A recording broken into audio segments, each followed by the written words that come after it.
You're gonna always have those feelings. If you truly loved someone, you're gonna have those feelings of, God, I miss her, or I miss him, or maybe it wasn't that bad. I kinda like you.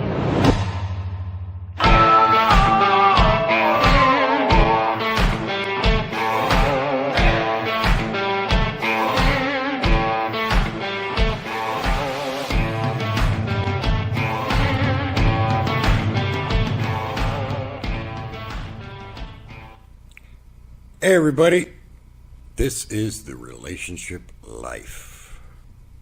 I've taken some time and some distance to gain perspective, and I had been working on some films. We are starting production on the Any Other Day trilogy. It's starting with the first film, Deep End of the Pool, starring yours truly. And I also did a short film called Someone to Talk To, which was about an ex. I've talked about her on this show many, many times. Hopefully you found that enjoyable. It was a challenging film to make. I played both roles myself, and I had no other actor to act with, so it was very challenging to do that film. Someone to Talk To is a very personal story, and those of you that have been following this show will know that who I'm talking about, and you know that it is very personal to me. I'm actually started production also on the sequel to that film. I wrote it yesterday. I've already contacted my cast and crew, and we are doing Someone to Talk To 2, T-O-O. It's a play on words.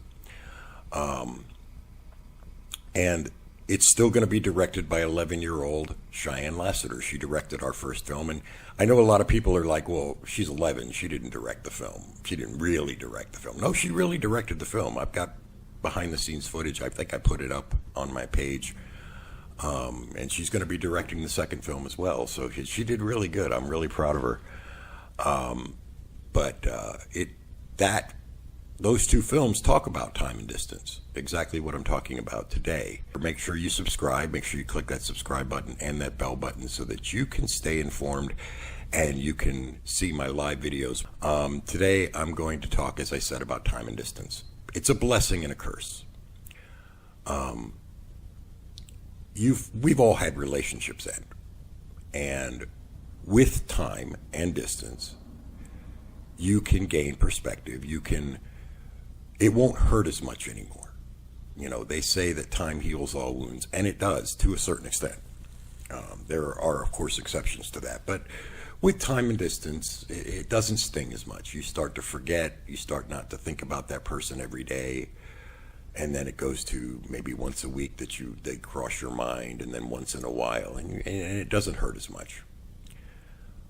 That's the blessing, that time does heal those wounds. The curse is the trap. The curse is where, with time and distance, you start to, or at least I do anyway, I'm a very forgiving person, unfortunately. I don't hold grudges.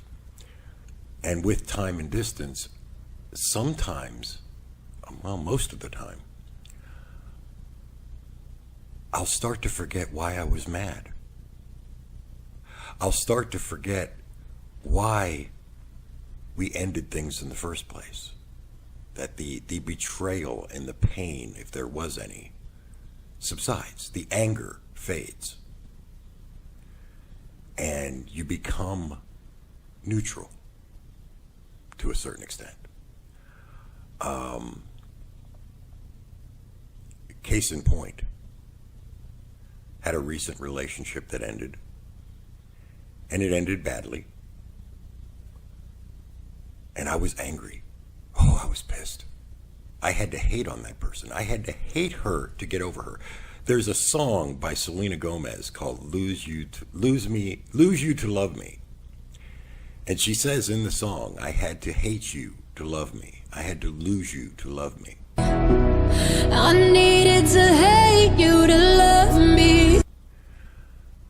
And That's a great song because it's pretty true. When a relationship ends, you tend to look for everything bad so that you can fuel that rage, that anger, and build that wall. You want to have your shields up for you Star Trek fans. My God. Shields! Shields! You want to have that wall, okay?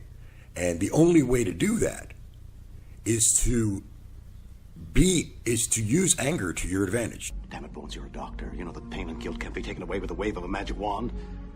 They're the things we carry with us, the things that make us who we are. If we lose them, we lose ourselves. I don't want my pain taken away. I need my pain. To brace yourself. And you're not going to allow your feelings for that person to creep in. You're going to always have those feelings. If you truly loved someone, you're going to have those feelings of, God, I miss her, or I miss him, or maybe it wasn't that bad. Maybe I overreacted. You're going to have those doubts. And by hating on that person, by fueling that anger, it makes us stronger. I can feel your anger. It gives you focus, makes you stronger. It makes our resolve stronger that, no, I am walking away. I am done. I have to be. I'm not going to allow my feelings or my sentiment for that person to cloud my judgment. You have a pleasant evening.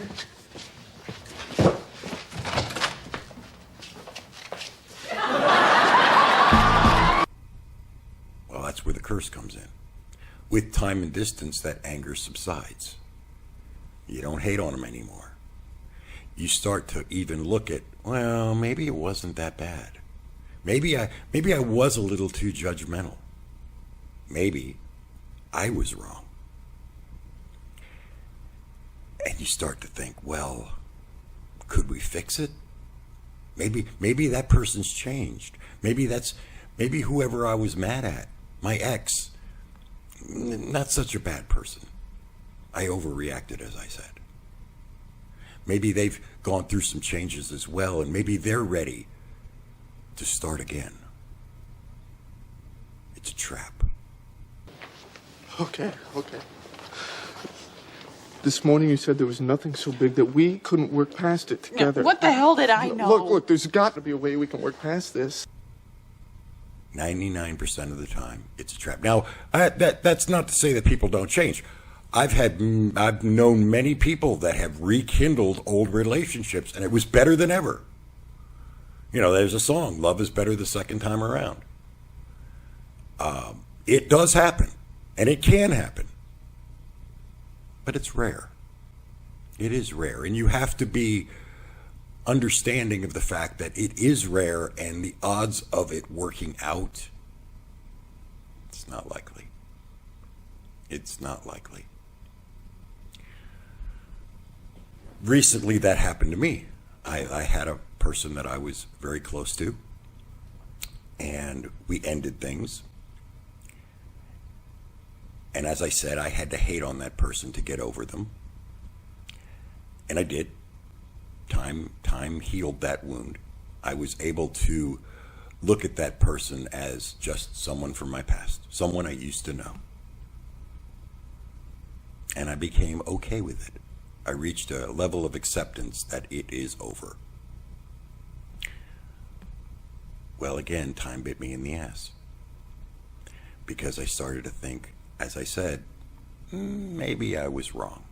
Maybe in my anger, I wasn't thinking clearly. I was too hard. I was too harsh. You know? And I started to soften. So I not reached out to that person, but I started to mildly, passively interact.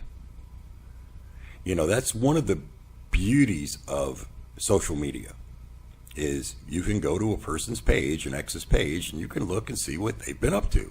What have they been posting? Who's been commenting their posts? Whose posts have they been commenting? Whose posts have they been liking? And you can kind of almost get a picture of that person's state of mind. You know, if that person's posting nothing but my life sucks, my life is horrible, my life is over, I hate my life and I'm miserable, well, then you know that that person's not happy.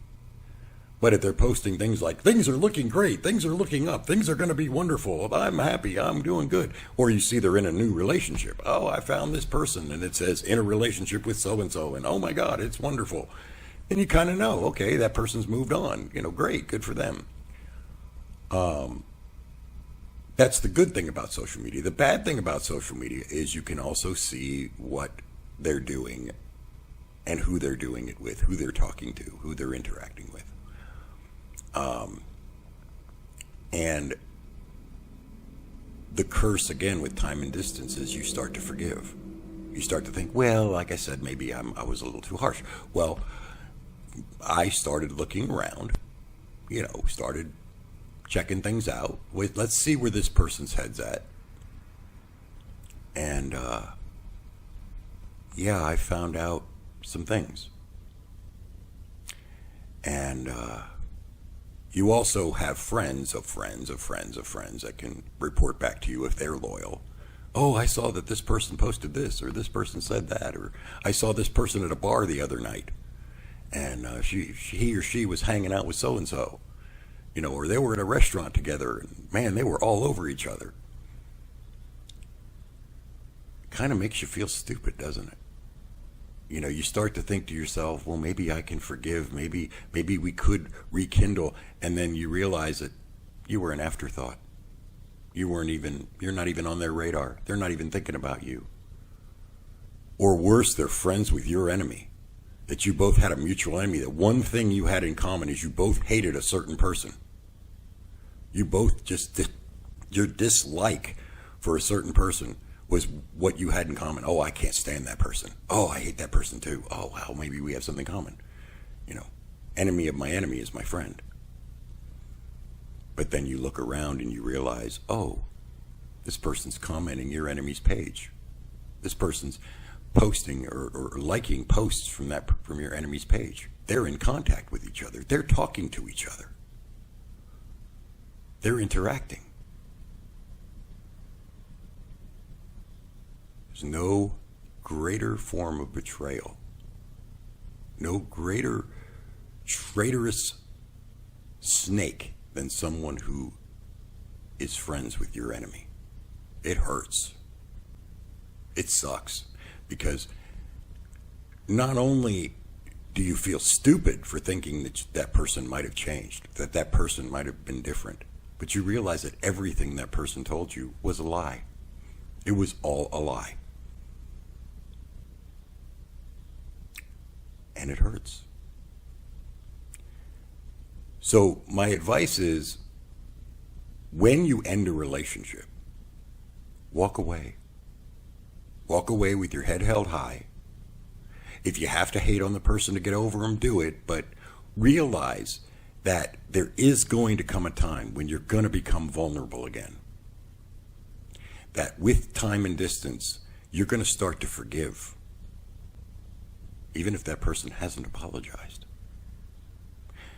Even if that person hasn't done anything to show you that they've changed, you might, as I said, start to think, well, maybe I was a little too harsh. Maybe I was a little too judgmental.